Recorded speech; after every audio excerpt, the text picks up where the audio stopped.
सो homies finally जिसका तुम्हें और मुझे इंतजार था वो एपिसोड आ चुका है। हाँ जी, आज के इस एपिसोड से द रेनेगेड मॉडल के हम उस एपिक आर्क की शुरुआत करने वाले हैं जहाँ से शुरू होती है कहानी ज़ूमो की। सो होमीज, मैं हूँ आनिया और welcome back to another video. And I know कि आज है संडे और संडे का मतलब एक्स्ट्रा वर्क। हाँ, इसके बाद भी बहुत सारा काम बाकी है, तुम्हें देखने को मिल जाएगा। बट फिलहाल के लिए हम द रेनेगेड मॉडल के आज के एपिसोड का बिल्कुल कम्प्लीटली ब्रेक डाउन करेंगे, जिसमें काफी सारी हिडन डिटेल्स के बारे में मैं तुम्हें बताने वाली हूँ। एपिसोड मैंने पूरा वॉच कर लिया है और उसमें काफी सारी ऐसी चीजें हैं जो यहाँ पे दिखाई नहीं गई and I am kind of disappointed. But फिकर नॉट गाइस, मैं हूँ ना, मैं हर एक चीज का तुम्हें डिटेल में यहाँ बताने वाली हूँ, जो चीज मिस हुई है और जो चीज एक्स्ट्रा दिखाई गई है, हर एक चीज का। वीडियो को शुरू करने से पहले थोड़ा सा रेफरेंस में जान लेते हैं कि अब तक कहानी में हुआ क्या है। सो गाइस, कहानी अब तक यहाँ पहुंच चुकी है कि जो अपना वांग पिंग है वो ऑलमोस्ट 70 साल का बुढ़ा हो चुका है और उसने अपना पूरा का पूरा एम्पायर तक खड़ा कर लिया था, जिससे कि उसने हेवनली किंगडम का नाम दिया था और वो काफी अच्छे से प्रोग्रेस भी कर चुका है। इवन कि उसने अपनी जिंदगी में सब कुछ अचीव कर लिया। लेकिन जब इतने टाइम बाद वो वांग लेनियन के अपने फादर से मिलता है तो वो उनसे वही बरसों पुराना सवाल करता है, यानी कि उसे अपनी माँ के बारे में जानना था। अब यहाँ पे उसे सब कुछ पता चल जाता है। सडनली अचानक से थंडर सेलेस्टियल टेंपल से एक मैसेंजर आ जाता है प्लेनेट रानियन के ऊपर और वो यहाँ पर उसी कल्टीवेटर ज़ूमो, जो कि थंडर सेलेस्टियल टेंपल का मैसेंजर बनने का नाटक कर रहा था, इसके अकॉर्डिंग उसे ढूंढने के लिए आया था। बट सरप्राइजिंगली उसकी निगाहें वांग पिंग के ऊपर जाके सेट हो जाती हैं और अब वो उससे सवाल जवाब करने के लिए सीधा उसके दरवाजे पे दस्तक देता है। बस फिर क्या, यही से सब कुछ अब बिगड़ने वाला था। किसके लिए? वो इस मैसेंजर के लिए। सो गाइस, वीडियो के स्टार्टिंग में सबसे पहले मैं तुम्हें बता दूं कि इस वक्त वांग पिंग की एज असल में बहुत बहुत बहुत ज्यादा ओल्ड है। ऑलमोस्ट वो 70 के करीब पहुंचने वाला था। मैं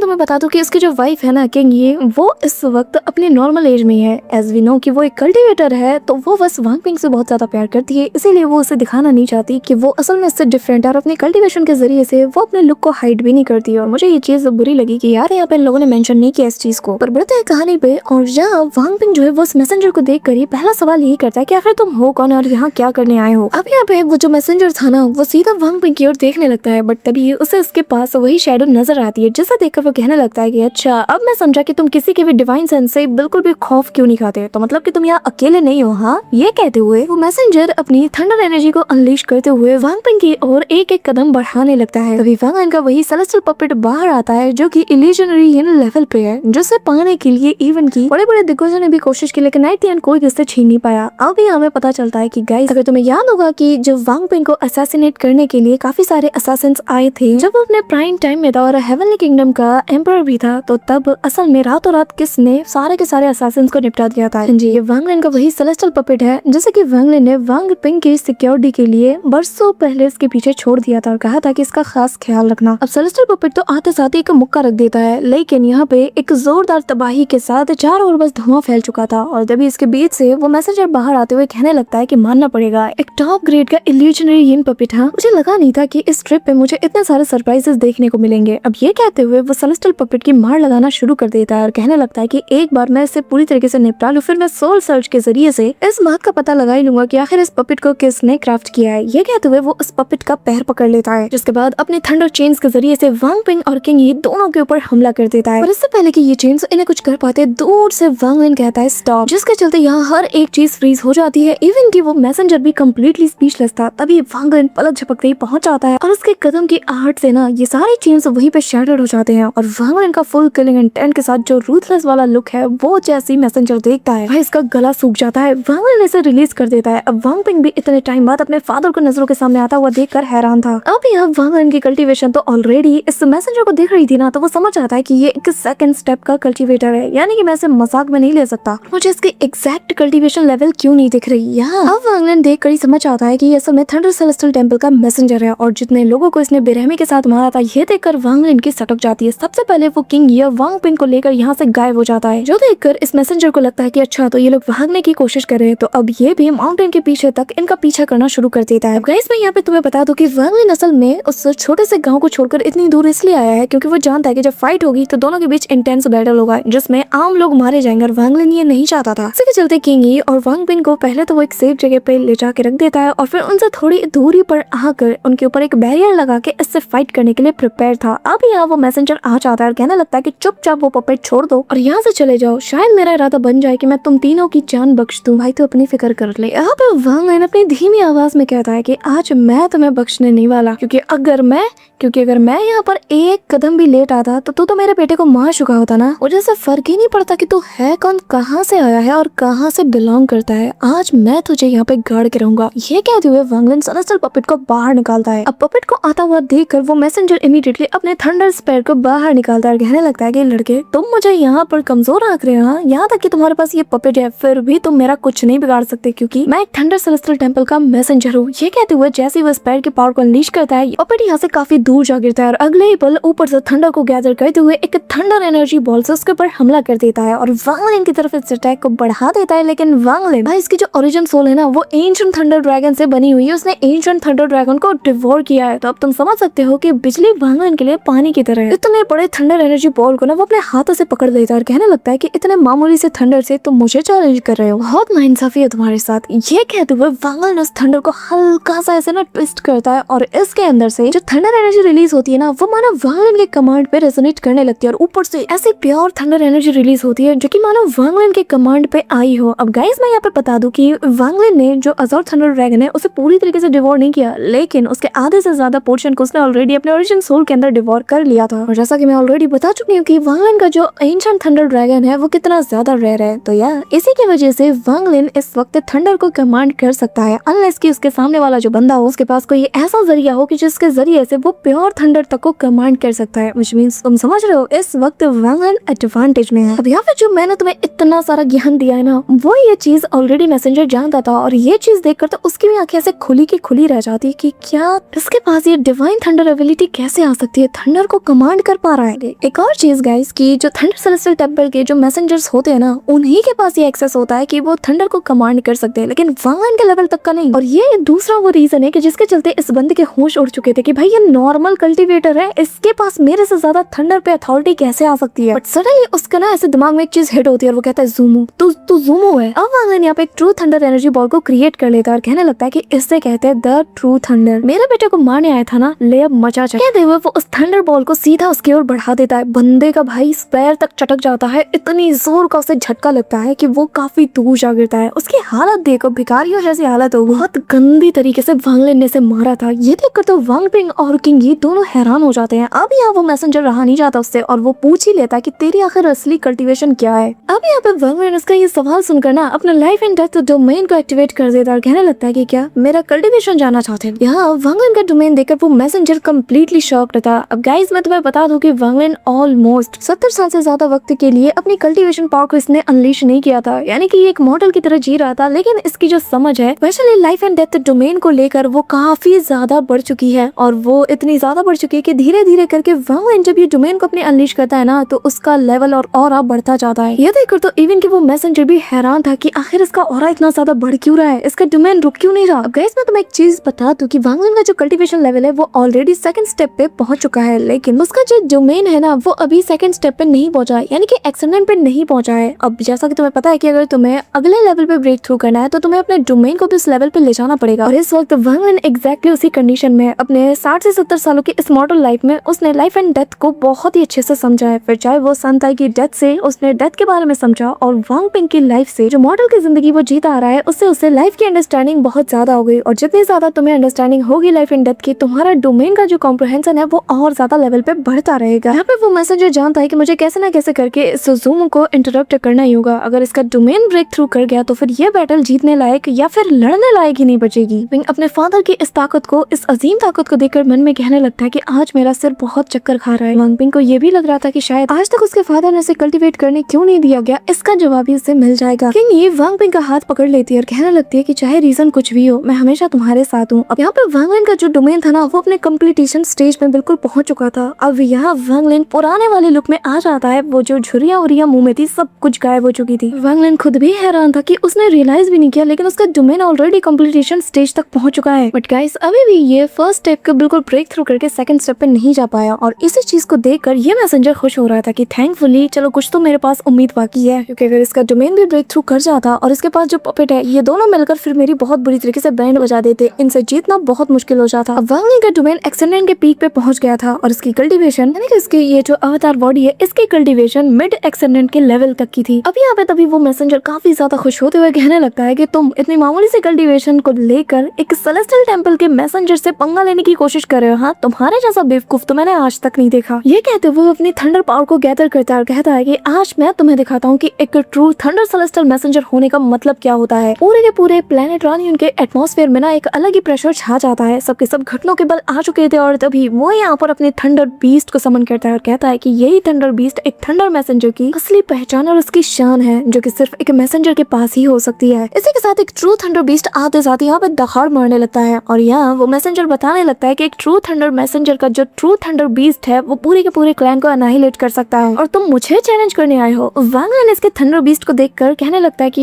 ये अभी तक पूरी तरीके से थंडर बीस्ट बना भी नहीं है और तुम इसे थंडर बीस्ट कह रहे हो, उसका वो हॉर्न कहाँ है। कहते हुए वांग लिन अपने थंडर बीस्ट को बाहर निकालता है। वांग लिन का सिल्वर हॉर्न बीस्ट बाहर आते साथ ही तेजी से दहाड़ मारता है, जो देखकर मैसेंजर और उसके थंडर बीस्ट की हालत खराब हो जाती है। अब मैं यहाँ पे तुम्हें एक बात बता दूं कि जो थंडर बीस्ट होते हैं ना, इनके बीच एक अलग ही राइवलरी चल रही होती है। ये लोग कभी भी अपने सामने वाले थंडर बीस्ट को ऐसे अपनी नजरों के सामने ना बर्दाश्त नहीं कर पाते हैं। या तो वो रहेगा या तो मैं रहूंगा, या तो ये मेरे अंडर रहेगा या तो मैं उसके अंडर रहूंगा। इसीलिए जब भी ये अपने सामने आते हैं ना, भिड़ना शुरू हो जाते हैं। अब वांग लिन का सिल्वर हॉर्न बीस्ट तो भाई इसके बीस्ट को ना ऐसे बुरी तरीके से मार रहा था, उसे इतनी बुरी तरीके से मसल रहा था, जो देखकर ये जो मैसेंजर था वो भी कहने लगता है कि एक सिल्वर हॉर्न बीस्ट तो हमारे थंडर सेलेस्टियल टेंपल में भी नहीं पाया जाता, आखिर इसके पास ये चीज कैसे आ सकती है। सिर्फ थंडर सेलेस्टियल टेंपल के जो कोर के मैसेंजर्स होते हैं उनके पास ही बहुत मुश्किल से एक आधा होता है और ये एक नॉर्मल कल्टीवेटर, इसके पास ये 20। अब यहाँ वांग के सिल्वर हॉर्न बीस्ट ने इस मैसेंजर के थंडर बीस्ट की हालत खराब कर दी थी, पर यह इसके मन में लालच आता है कि क्यों ना मैं इस लड़के यानी कि ज़ूमो, जो भी इसका नाम है, इसको निपटा दूं और जिसके बाद इसका बीस्ट मेरा हो जाएगा और मेरे पास तो मेरा बीस्ट ही है और फिर मेरा रैंक भी लेवल अप हो जाएगा, मुझे लोग काफी ज्यादा इज्जत देंगे। अब ये कहते हुए वो अपने वेपन के काफी सारे टुकड़े कर देता है और हवा में उछालते हुए थंडर सेलेस्टियल ट्राइब्यूशन को यहाँ पे ट्रिगर करता है और वांग लिन के ऊपर काफी कड़ाकेदार बिजली गिरने लगती है, जो देखकर वांग लिन निकालता है अपने सेलेस्टियल ब्रश को और कहने लगता है कि हेवन के अंडर में कोई भी थंडर मेरा कुछ भी नहीं बिगाड़ सकती, ना ही मुझे हार्म पहुंचा सकती है। तो भला ये मामूली सा थंडर क्या है। वांग लिन यहाँ गोल्डन ड्रीम्स को कास्ट करता है, साथ ही वो यहाँ अपने ओरिजिन सोल से जो उसका थंडर ड्रैगन है इसे बाहर की ओर निकालते साथ ही उसकी ओर भेज देता है। अब डिवाइन एबिलिटी वाली थंडर को देखकर और उससे टकराता हुआ देखकर मैसेंजर भी शॉक्ड था कि थंडर सेलेस्टियल टेंपल ने खुद मुझे ये एबिलिटी दिया और ये थंडर तो थंडर सेलेस्टियल टेंपल से आया है, तो आखिर कैसे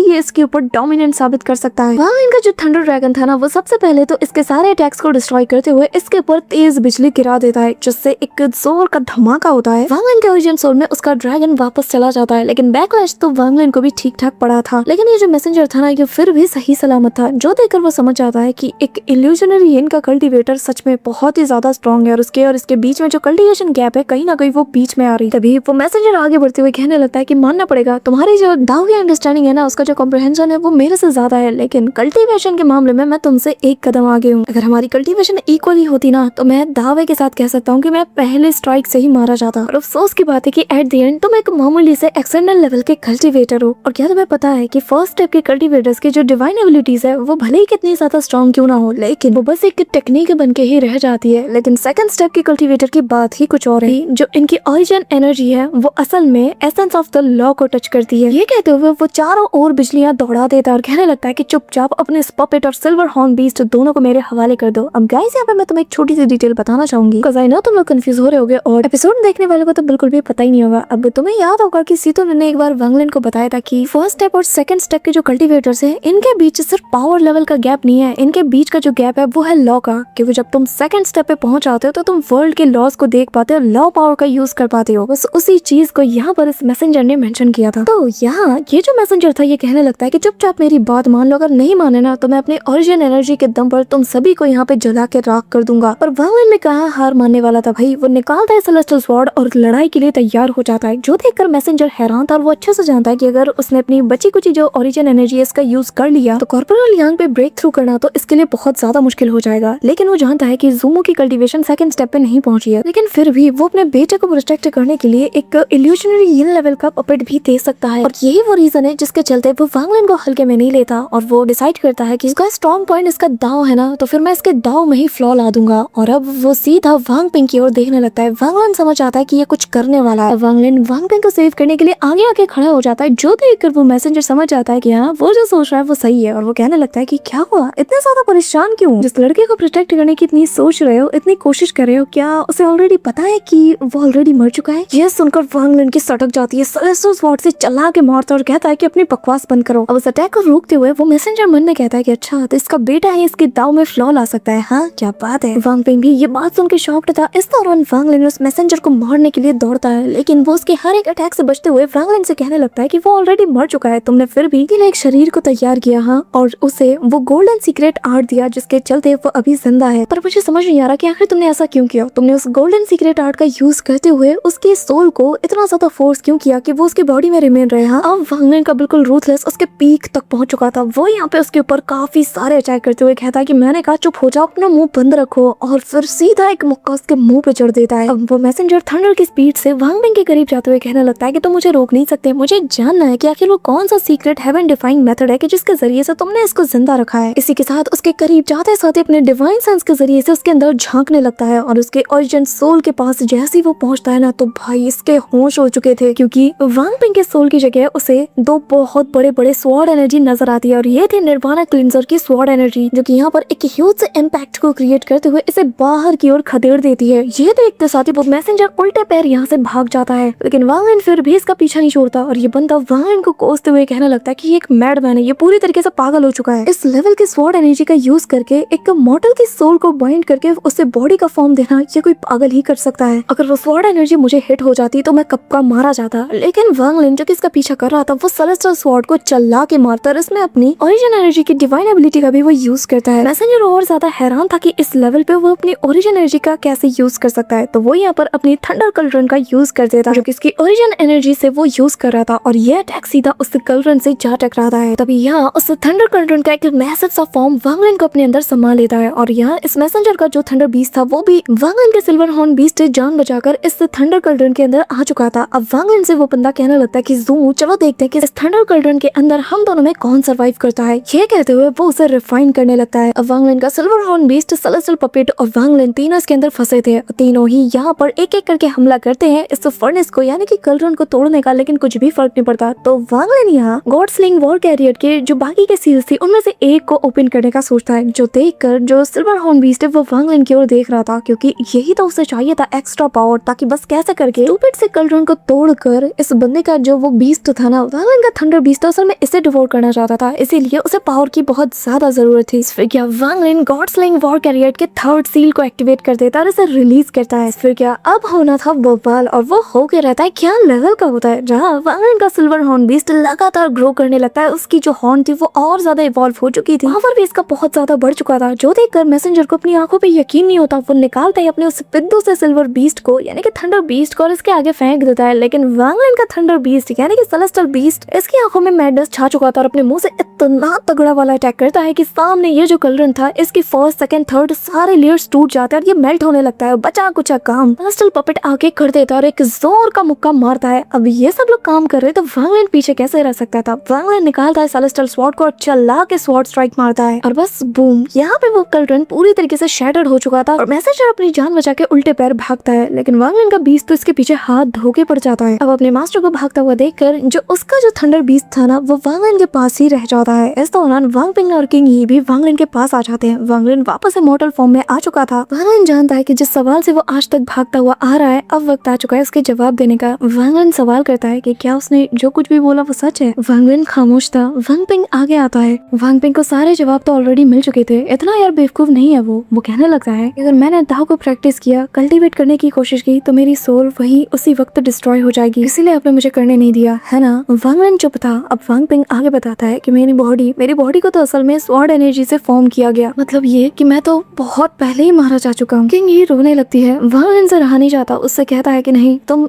मरे नहीं हो, तुम हो। वांग पिंग यहाँ से दूर जाने लगता है और कहता है कि फादर सच बताओ तो मैं बहुत पहले ये बात समझ गया था, बस मेरे अंदर हिम्मत नहीं थी कि मैं इस सच्चाई को एक्सेप्ट करूं। क्यों मैं दाव प्रैक्टिस नहीं कर सकता, क्यों मेरे कोई बच्चे नहीं है, क्यों 70 साल की जिंदगी में भी मैं कभी भी बीमार नहीं पड़ा, क्यों मुझे कभी कोई थकावट फील नहीं हुई, मुझे हर एक चीज का एहसास था फादर। अब मैं समझ गया, मुझे सारे सवालों के जवाब मिल गए। अब इस सूरज की पहली किरण भी आ चुकी थी और वांग पिंग अपनी दास्तां गाए जा रहा था कि अब मुझे समझ आया कि क्यों मुझे बचपन में हमेशा सपनों में यही दिखता था कि मैं हमेशा दो बहुत बड़े बड़े गोल्डन स्वॉर्ड्स के बीच में हूँ। हूँ। तभी वांग पिंग नोटिस करता है कि उसके जाने का वक्त आ चुका है और उसे काफी अनीस सा फील होता है। वो कहने लगता है कि मैं वांग पिंग, मेरी कोई माँ नहीं है, लेकिन खुशकिस्मती से इस जिंदगी में मेरे पास आप हैं और मेरी वाइफ किंग यी। आप दोनों मेरे साथ हो। मैं समझ गया फादर, आपने बीते 70 सालों से मुझसे ये सच क्यों छुपाया। इस दौरान हम देखते कि वांग पिंग की बॉडी धीरे धीरे डिसअपियर हो रही थी। उसका लाइफ फोर्स लगभग खत्म हो चुका था और वांग पिंग ये बात अच्छे से जानता है कि बस कुछ ही लम्हे हैं उसके पास।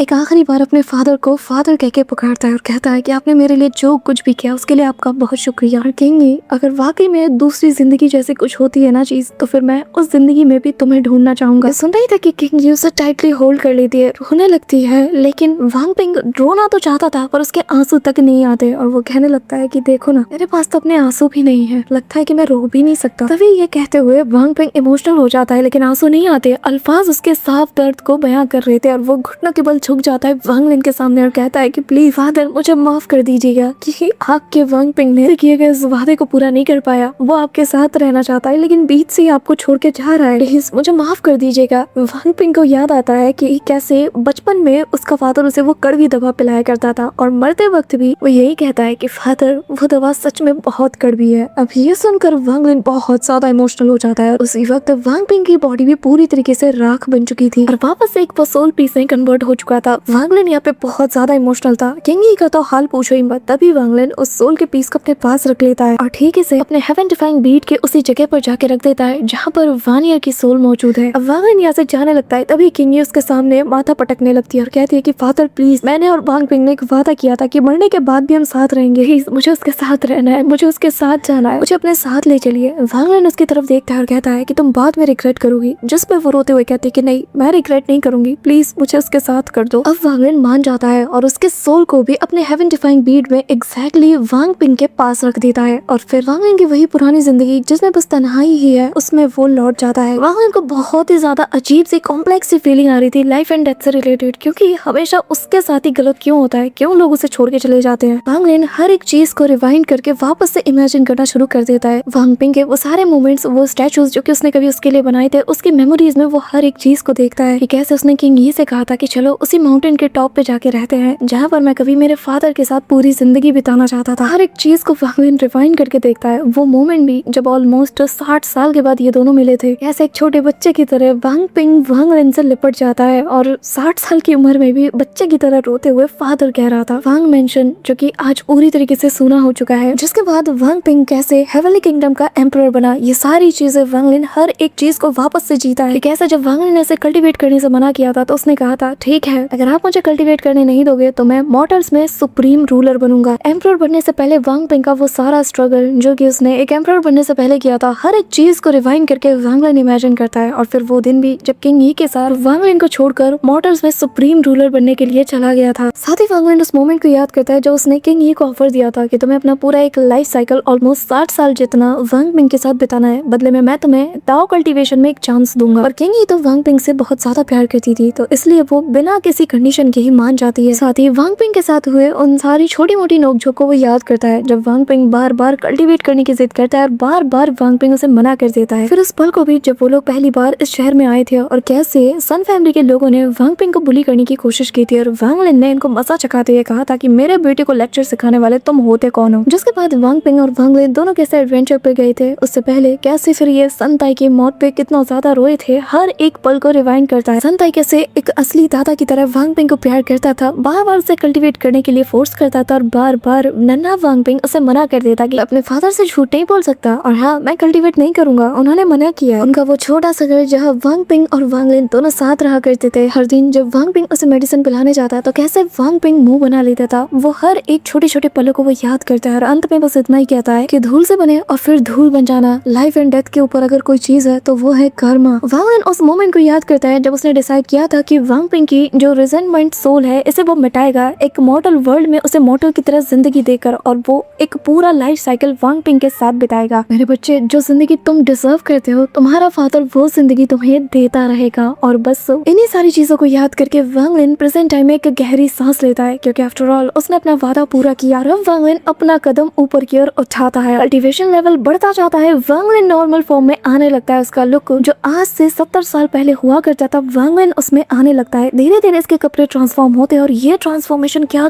कमाल का है। हर एक चीज जैसे वांगलिन के कदमों में आने लगती है। लाइफ एंड डेथ की जो अंडरस्टैंडिंग थी वो भी वो कंप्लीट कर चुका था, लेकिन अब उसका जो डोमेन है वो कर्मा की ओर इवॉल्व हो चुका था। वांगलिन उसे कंट्रोल करते हुए कहने लगता है कि लाइफ एंड डेथ के ऊपर अगर कोई चीज है तो वो है कर्मा, एक अनप्रेडिक्टेबल कर्मा, और वांगलिन का यहाँ कर्मा डोमेन बन चुका था। और इसी के साथ वांगलिन का वो लुक जैसा कि तुम और मैं लास्ट 3 एपिसोड से काफी ज्यादा मिस करते आ रहे हैं, फाइनली इसी के साथ वो वापस आ चुका था और वांगलिन उसी कल्टीवेशन वर्ल्ड में वापस आ चुका है। यहाँ से द रेनेगेड इमोर्टल की ये जो पूरी की पूरी जर्नी है, ये पूरी की पूरी कहानी और ज्यादा इंटेंस होने वाली है, और प्रोबेबली जो मूवी आने वाली है वो पूरा का पूरा थंडर सेलेस्टियल रियलम पे बेस्ड है और जिसकी शुरुआत ऑलरेडी हो चुकी है। तो प्रोबेबली बहुत ही जल्द तुम्हें द रेनेगेड इमोर्टल की जो लेटेस्ट मूवी है वो भी देखने को मिल जाएगी। और जैसे इसके बारे में कोई इन्फॉर्मेशन आती है तो मैं तुम सबको इन्फॉर्म जरूर कर दूंगी। सो गाइस, आज का ये वाला आर्क जो कि पूरी तरीके से वांग पिंग के ऊपर बेस्ड था और जिसका ब्रेक डाउन हमने कमाल तरीके से किया है, इसीलिए वीडियो इतनी लंबी भी हुई है। कमेंट में बताना कि ये आर्क ब्रेक डाउन तुम्हें कैसा लगा और ये वीडियो तुम्हें कैसी पसंद आई। तो मिलती हूँ नेक्स्ट वीडियो में, तब तक के लिए बाय।